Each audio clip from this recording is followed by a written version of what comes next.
Shalom dan salam damai kepada saudara-saudari dimanapun Anda berada. Bertemu lagi kita di dalam siri ringkasan Sekolah Sahabat Dewasa kuartal pertama 2019 dengan tema Buku Wahyu. Dan kali ini kita akan membahas pelajaran yang ke-8 yang bertajuk Setan, Musuh yang telah tewas atau telah dikalahkan. Sebelum itu mari kita bersatu dalam doa.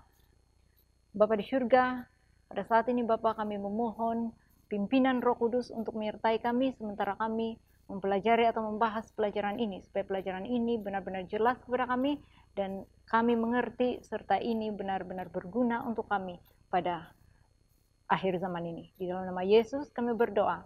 Amin. Saudara yang dikasihi Tuhan, mari kita mulakan pelajaran kita dengan membaca ayat hafalan kita yang terdapat di dalam Wahyu 12 ayat 11. Berfirman seperti ini, dan mereka mengalahkan dia oleh darah anak domba dan oleh perkataan kesaksian mereka, karena mereka tidak mengasihi nyawa mereka sampai ke dalam maut. Nah saudara, menarik sekali tajuk dan ayat hafalan kita kali ini, karena di sini disebutkan bahwa kita mempunyai musuh di dunia ini. Musuh ini adalah musuh yang sangat licik, sangat luar biasa kekuatannya, dan sangat hebat kepintarannya. Namun berita baiknya adalah musuh ini walaupun begitu dia sudah tewas atau dia sudah dikalahkan. Bagaimana? Yaitu oleh darah anak domba. Siapa musuh itu? Dalam pelajaran kita dikatakan setan adalah musuh utama Tuhan dan musuh utama umat-umat Tuhan. Nah, dalam pelajaran minggu ini kita akan membahas di dalam Wahyu 12 yang memberikan kita gambaran besar di sebalik krisis akhir sejarah dunia.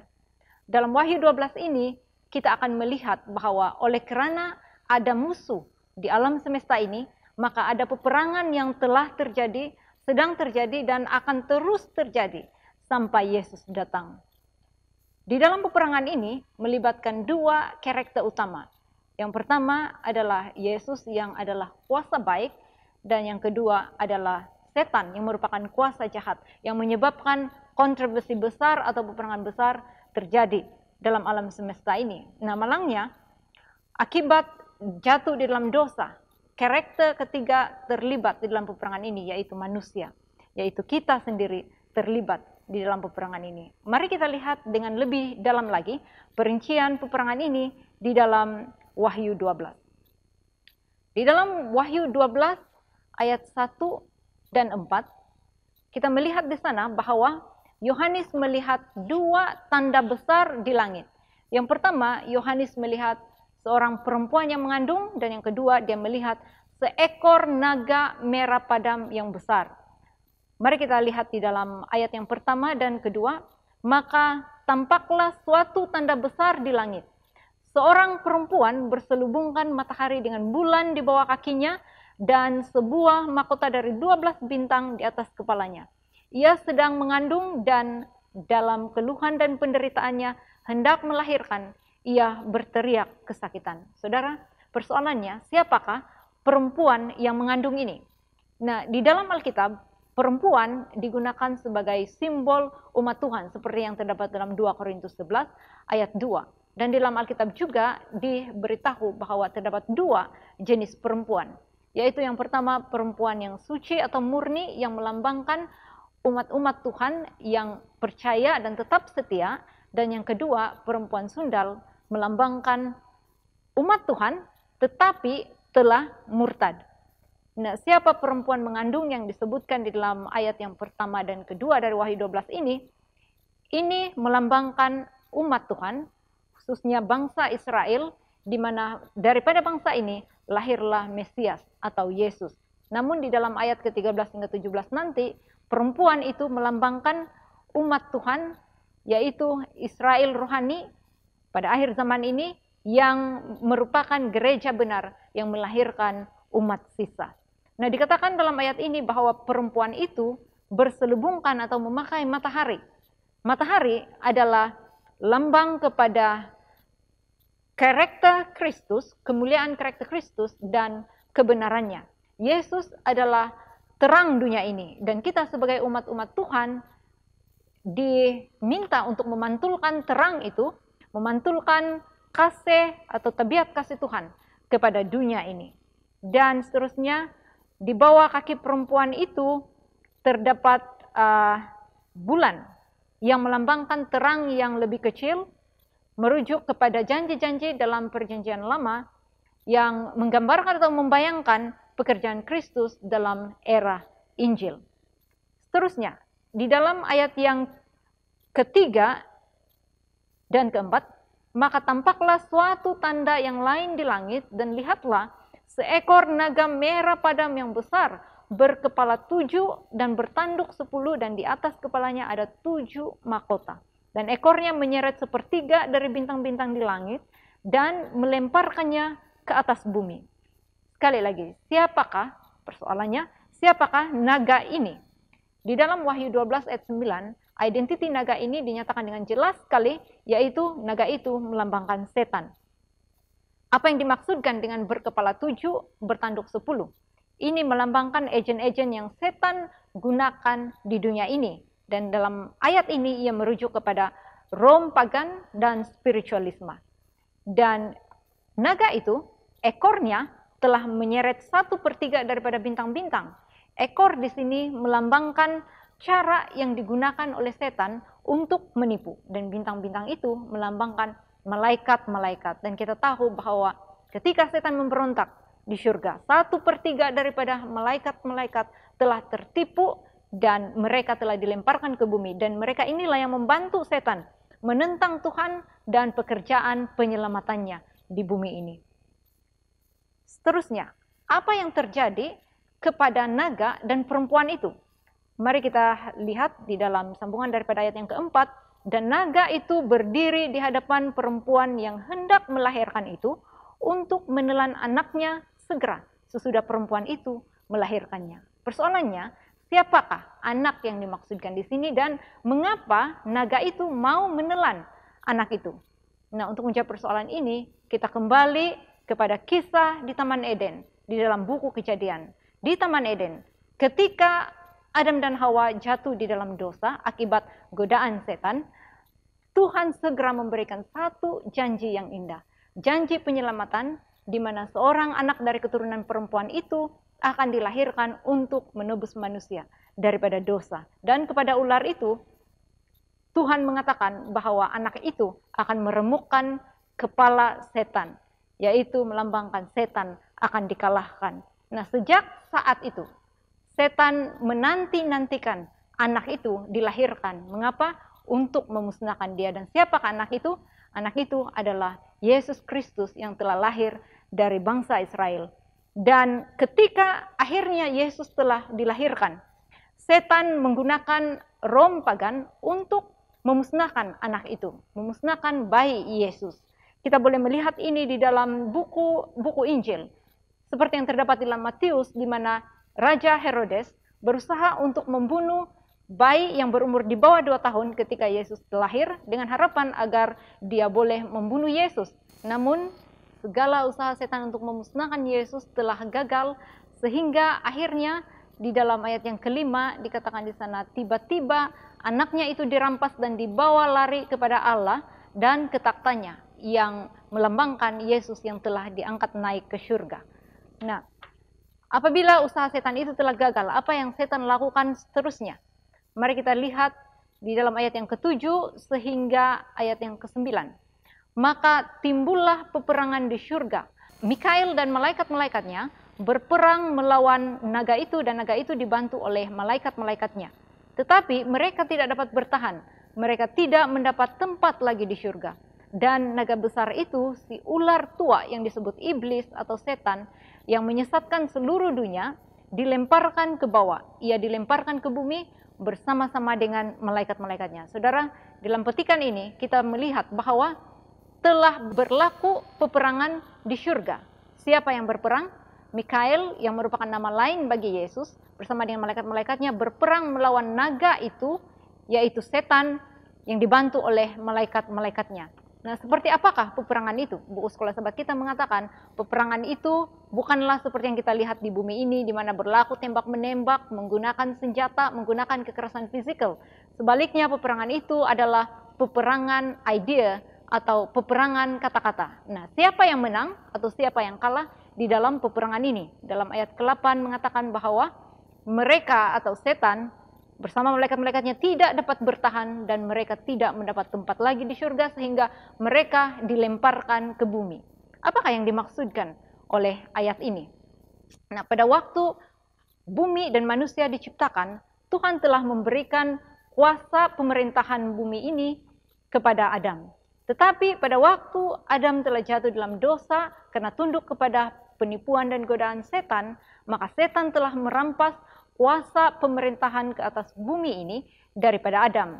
Dan setan mengisytiharkan bahwa sekarang dialah yang berkuasa, dialah yang memerintah ke atas bumi ini. Dan setan menuntut bahwa sebagai pemerintah, dia berhak untuk menghadiri perhimpunan atau mesyuarat di surga, seperti yang kita boleh baca di dalam Ayub 1.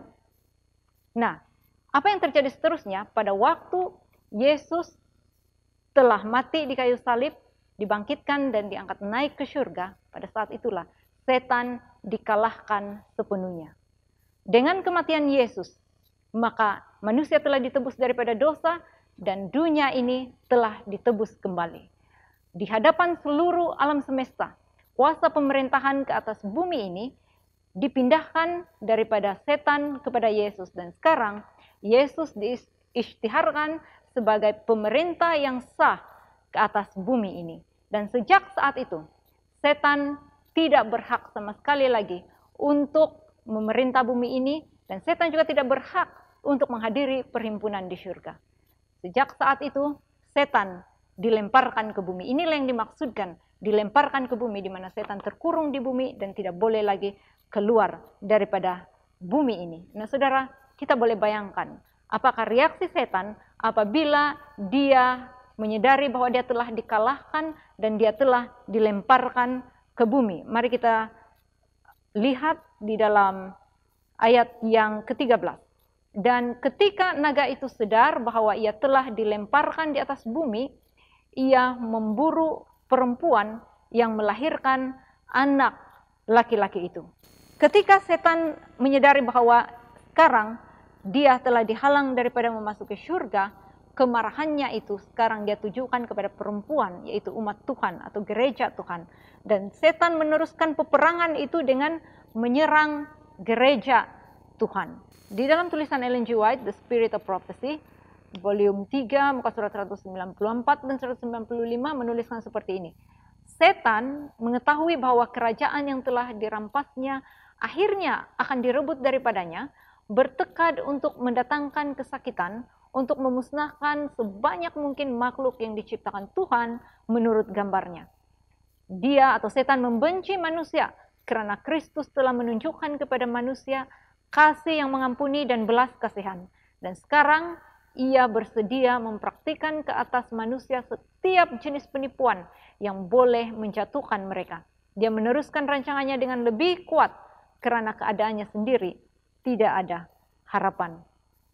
Nah, tidak diragukan bahwa setan meneruskan kegiatannya di bumi dengan mencurahkan kemarahannya terhadap objek besar kasih Kristus di bumi ini, yaitu gereja. Walau bagaimanapun, gereja mendapat perlindungan Tuhan di tempat yang terpencil dan di padang gurun selama serangan atau penganiayaan setan itu. Serangan setan itu digambarkan melalui nubuatan tempoh penganiayaan yang dia akan lakukan selama 1260 tahun. Tempo penganiayaan ini disebut sebanyak 2 kali di dalam Wahyu 12. Di dalam ayat ke-6 dia disebut selama 1260 hari, dan di dalam Wahyu 12 ayat 14 dia disebutkan tempo penganiayaan itu disebutkan selama 1 masa, 2 masa, dan setengah masa. Kedua-dua tempo ini adalah merujuk kepada tempo yang sama, yaitu 1260 hari, di mana di dalam Alkitab 1 hari atau dalam nubuatan 1 hari melambangkan 1 tahun. Tempo penganiayaan itu berlaku selama 1260 60 tahun, di mana menurut catatan sejarah itu berlaku pada zaman pertengahan, yaitu dari 538 Masehi sehingga 1798 Masehi yang disebut sebagai Dark Ages, di mana jemaat Tiatira dan jemaat Sardis hidup pada waktu itu. Nah, di dalam tempo penganiayaan yang panjang ini, naga itu menyemburkan dari mulutnya air, seperti yang dikatakan dalam ayat yang ke-15, lalu ular itu menyemburkan dari mulutnya air sebesar sungai ke arah perempuan itu supaya ia dihanyutkan sungai itu. Nah, air di sini melambangkan manusia dan bangsa-bangsa. Pada waktu itu, tentara dan bangsa-bangsa telah diarah oleh kerajaan Rom untuk menindas umat Tuhan yang setia pada masa itu. Tetapi seterusnya mari kita lihat apa yang terjadi di dalam ayat 16.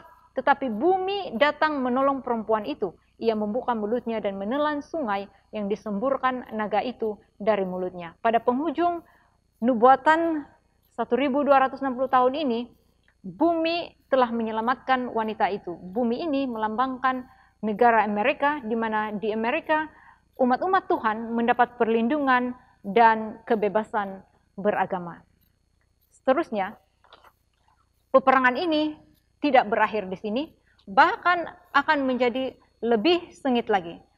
Pada akhir zaman ini, mengetahui bahwa setan tahu masanya sudah singkat, maka setan menumpukan peperangannya untuk melawan umat sisa Tuhan. Mari kita baca di dalam ayat yang ke-17.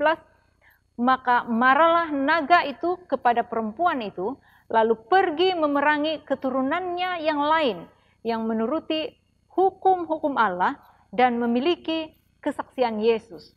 Naga itu memerangi keturunan dari perempuan itu, keturunan yang lain yang dalam terjemahan yang lain disebutkan sebagai umat sisa. Nah, siapakah umat sisa ini? Selepas 1798, Tuhan memunculkan satu kelompok umat sisa yang percaya dan setia kepada Yesus. Dan ciri-ciri umat sisa ini adalah, pertama, dia memelihara atau menuruti hukum Allah, yaitu menuruti ke-10 hukum Tuhan. Pada akhir zaman ini, isu utama adalah siapa yang harus disembah, tentang penyembahan. Nah, umat sisa ini akan menuruti hukum Tuhan, khususnya hukum yang keempat yang menunjukkan bahwa Tuhan adalah pencipta langit dan bumi dan Tuhanlah yang harus disembah. Dan ciri yang kedua, umat sisa ini memiliki kesaksian Yesus. Di dalam Wahyu 19 ayat 10 diterangkan bahwa kesaksian Yesus itu adalah roh nubuat. Kita sebagai umat Adventist percaya bahwa kita memiliki roh nubuat yang digenapi melalui pelayanan dan tulisan-tulisan Ellen G. White.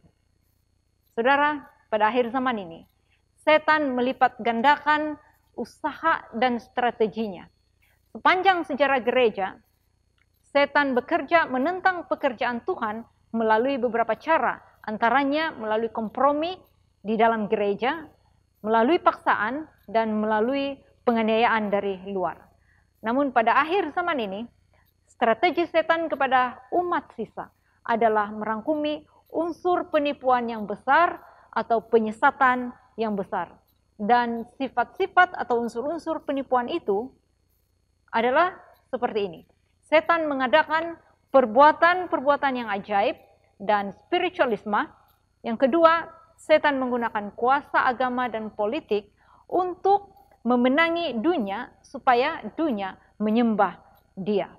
Dan yang ketiga, setan menggunakan agen-agen di dunia ini, yaitu kuasa-kuasa di dunia, di mana 3 gabungan kuasa akan bersatu untuk melawan pekerjaan Tuhan. Dan 3 kuasa ini adalah naga yang melambangkan kekafiran dan spiritualisme. Yang kedua, binatang dari laut yang melambangkan Katolik Roma. Dan yang ketiga, binatang dari bumi yang melambangkan Protestan yang murtad. Ketiga-tiga kuasa ini akan digunakan oleh setan untuk bekerja sama menyesatkan orang-orang dan untuk menjauhkan orang daripada menyembah Tuhan yang sebenar. Dan 3 kuasa ini akan mendorong orang berpihak kepada setan dalam peperangan pada hari Tuhan itu nanti. Saudara, Wahyu menunjukkan kepada kita bahwa penyesatan akhir zaman ini akan menjadi begitu hebat sehingga begitu ramai orang akan dipimpin untuk memilih jalan kebinasaan. Saudara, daripada buku Wahyu ini, kita didesak, kita dipanggil untuk memandang serius akan masa depan kita. Dan kita dipanggil untuk menjadikan Tuhan sebagai tempat kita untuk bergantung sepenuhnya. Namun di sisi yang lain, daripada Wahyu ini, kita mendapat jaminan bahwa musuh kita, yaitu setan, walaupun dia adalah kuat dan penuh dengan pengalaman, namun dia tidak cukup kuat untuk mengalahkan Yesus. Jadi satu-satunya harapan kita adalah bersandar, bergantung sepenuhnya kepada Yesus yang telah mengalahkan setan dan malaikat-malaikatnya. Saudara, dengan bersama Yesus dan tetap setia kepada Yesus, kita pasti akan menang di dalam peperangan ini. Amin. Mari kita bersatu di dalam doa.